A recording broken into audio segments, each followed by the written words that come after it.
This is on St. John, Jason, the original Red Ranger. You are watching the Morphin Network.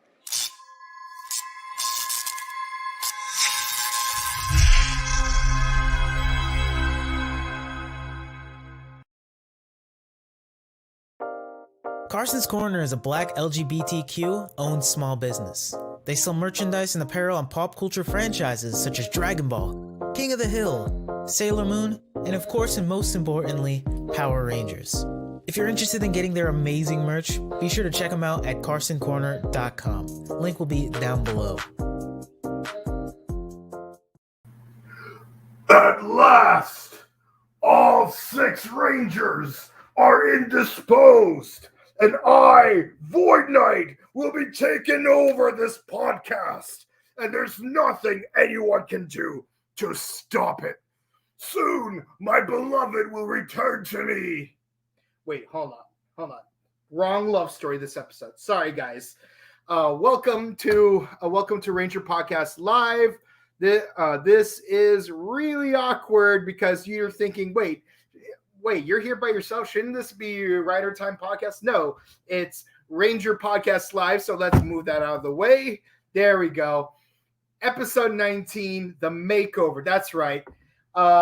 This is a review of Power Rangers Dino Fury, and unfortunately, all of the other 6 members are indisposed at the time, so I will be taking over. But yes, this episode is a love story. A tale as old as time that goes as far back as the age of Shakespeare. Okay, but for real though. But yeah, we don't have any images because the person who's supposed to take care of the images is not available because he is indisposed by the real Void Knight. So here I am by myself. I'm going to do a quick summary of today's episode, which of course is The Makeover, and one of my favorite episodes this season. And of course, what you guys think of the episodes? Likes, dislikes? Let us know in the comments, and whether you're on Facebook or on YouTube. We'll be reading them afterwards. My 30-second thoughts on it is I am surprised that we see something happen in Power Rangers for the first time in 20 years. And it didn't happen the way we expected it would. Meanwhile, we get some really great plot development. But let's get started. So the episode begins with Dr. Akano reporting on the great pirate Purplebeard and his hidden treasure that has just recently been found.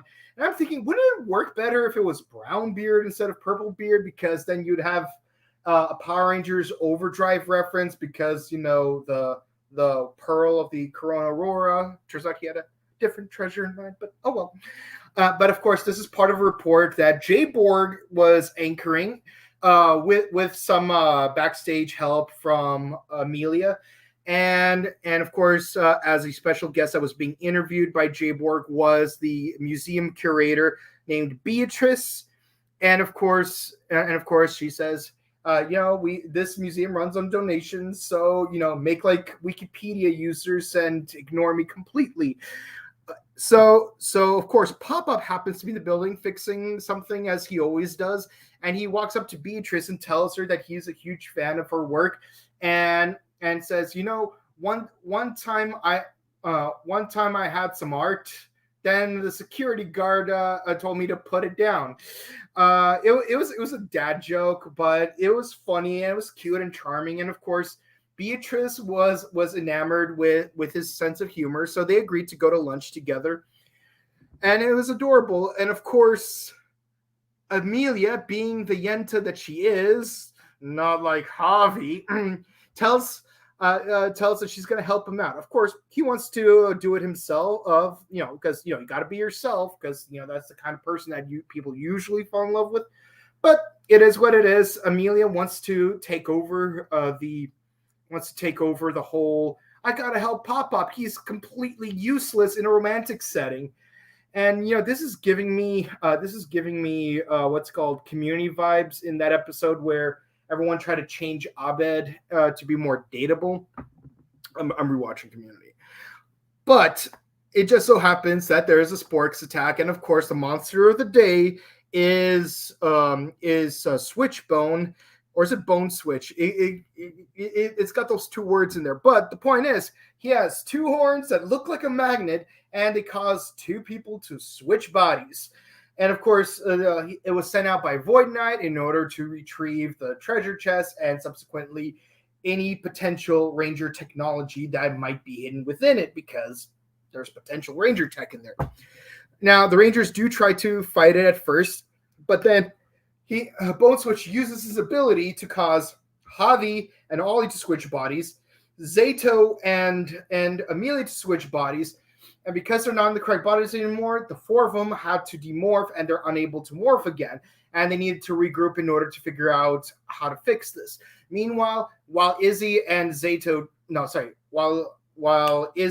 Ion tried to fight it off by themselves, unfortunately, Ion got his body switched with a pigeon. So you got TJ Fight doing the funky chicken while a bird is running off with while our heroes learning to use his new Zord ability. Meanwhile, the Rangers are lamenting how can they no longer use their Ranger abilities because their minds and bodies are not compatible with the Ranger keys anymore. But at the same time, Amelia is panicking because now she's no longer able to help Pop Up on his date.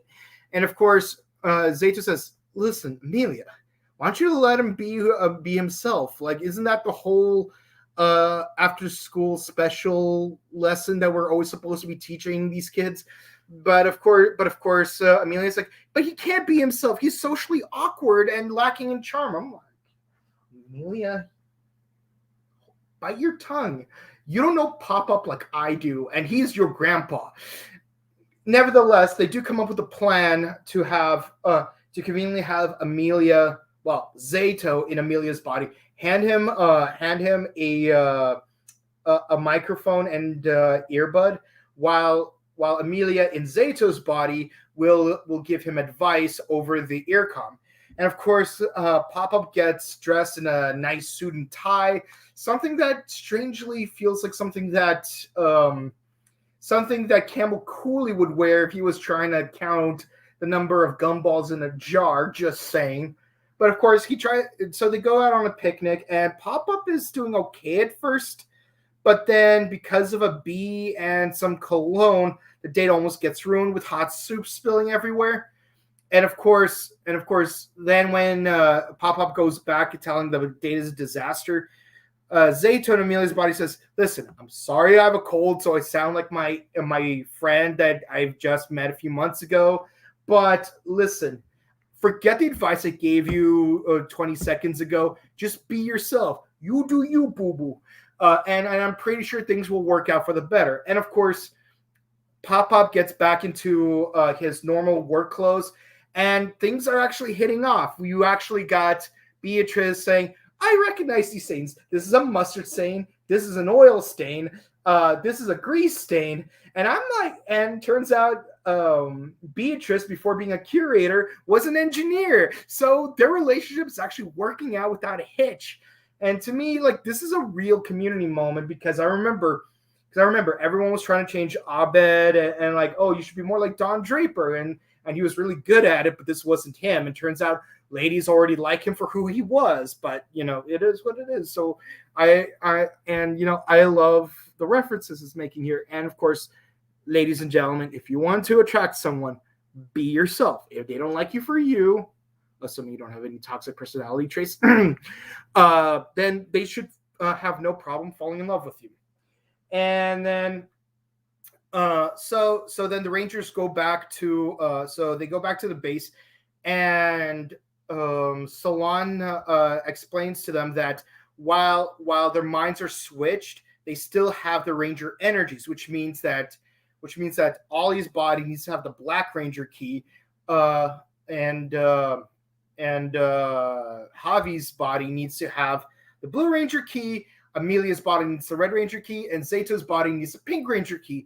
And I know a lot of people are thinking, wait, are we finally going to see a woman become the Red Ranger, or the Red Ranger become a Pink Ranger? Because like that, this was supposed to happen in Gokaiger versus Gavan, which they never adapted here.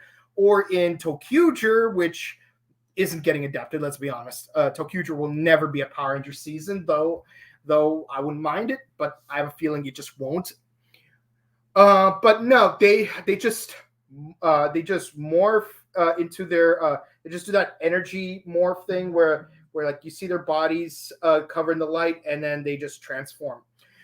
They have a fight scene. Then the monster goes giant size. The 5 Rangers go into their 5 Knights formation, and by using the drill attack from the Stegosaurus sword on the chest, they're able to break both of the horns, which was the source of their body switching ability.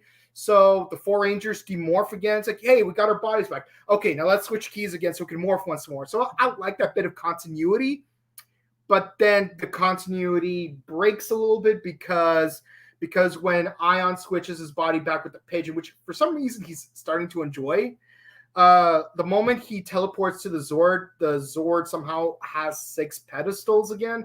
Like the 6th pedestal didn't just show up out of nowhere, or the red one just didn't like move aside so that the gold one could show up. No, it just already there. I don't know how that happened.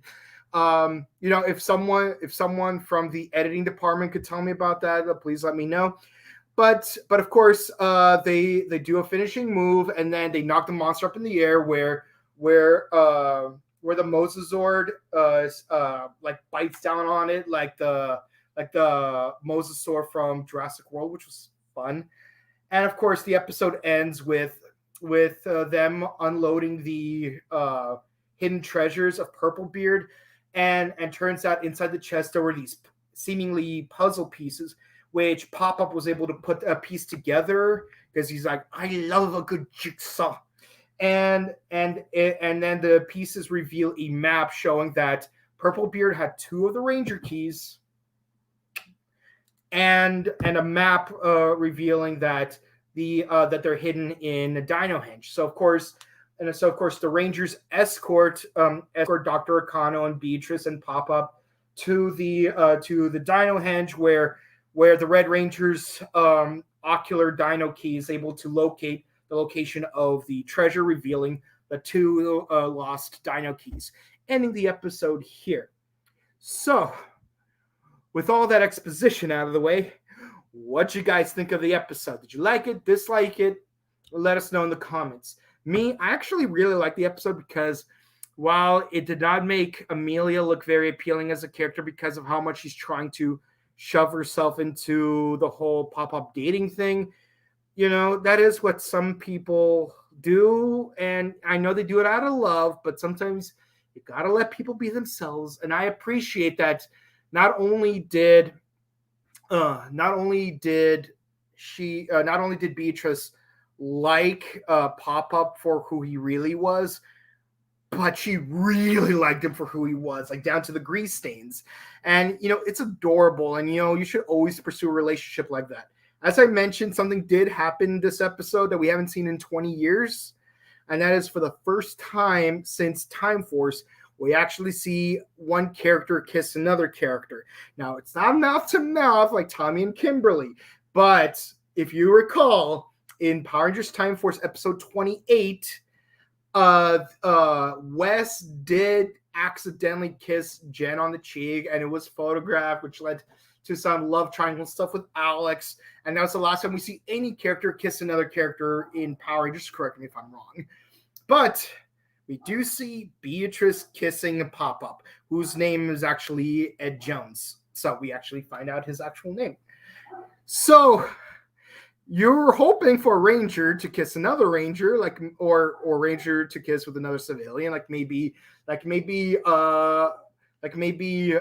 have Izzy and Fern kiss each other, or maybe a certain dysfunctional couple that we are not going to say the name of. One who's into paranormal, the other is hard into science.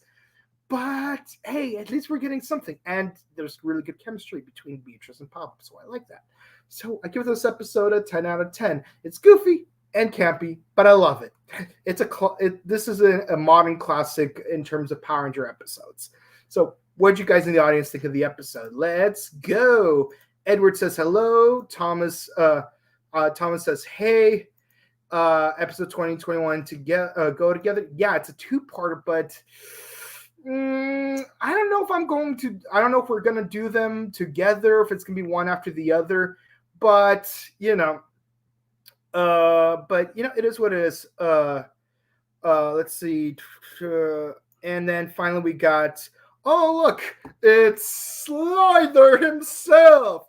Fun episode. Yes, it really was a fun episode. I very much loved this episode, and I hope you guys loved this episode too. I know this episode was really short, and I'm sorry, and there's no images, but honestly, as far as the last few seasons of Power Rangers goes, this is probably one of my most favorite episodes. Doesn't have like too much in stake in terms of plot, but it's a really good episode of the day. So, those are my thoughts, and I hope you guys like the episodes too. Anyways, so you can follow me on Instagram at chrono_just_cosplay. You can follow me on Twitch at twitch.tv/BokenKabuto. You could please follow, like, and subscribe Morphin Network on YouTube, Facebook, Instagram, Twitter. Be sure to ding the bell icon because those YouTube sports really like to mess with the algorithms. And if you like our other content, be sure to check out our Super Sentai review of Kikai Sentai Zenkaiger. Be sure to check out our Kamen Rider review of Kamen Rider Revice, which I will be reviewing tomorrow. And of course, we got the Boom Studio Comics reviews. We got the Ranger Podcast Live, where we review Dino Fury episodes, and of course, some recent Hasbro Pulse reveals. And of course, be sure to check out our actor interviews, where recently we've done Tessa Rao, Hunter Dino, we've got Samuel Benta, David Bacon, and of course, most recently, the fake Aiden from Power Rangers Ninja Steel. And all those were really fun interviews. Be sure to check those out, and I will see you all next time. Bye. Carson's Corner is a Black LGBTQ-owned small business. They sell merchandise and apparel on pop culture franchises such as Dragon Ball, King of the Hill, Sailor Moon, and of course and most importantly, Power Rangers. If you're interested in getting their amazing merch, be sure to check them out at carsoncorner.com. Link will be down below.